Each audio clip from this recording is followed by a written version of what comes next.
How do I get back my WhatsApp account if I lost my SIM? Hello there. Today we're going to tackle a problem that can happen to any of us: losing a SIM card and not being able to access your WhatsApp account.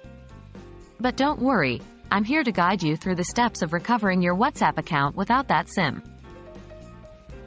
Understand the issue. The main problem here is that WhatsApp uses your phone number, tied to your SIM card, as your primary identification method.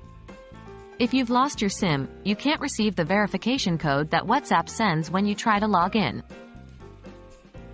Get a new SIM.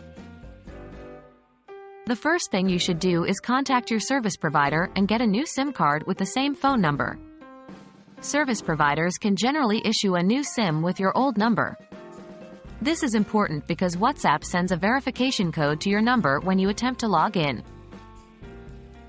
Install WhatsApp on your new device. Once you've got your new SIM card, you'll need to install WhatsApp on your new device. If you already have it installed, make sure it's the latest version. You can do this by visiting your device's app store and checking for updates. Verifying your number. Now it's time to verify your phone number.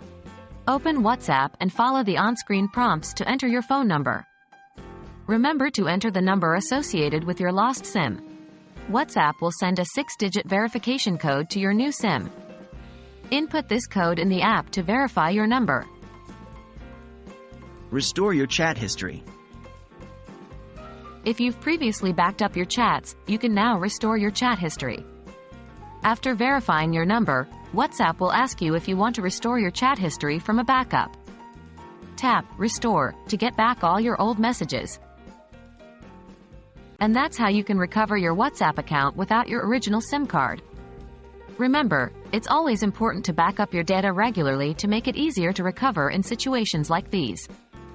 If you follow these steps, you should be able to regain access to your account and your chats in no time. I hope this video has been helpful to you. Stay safe and take care.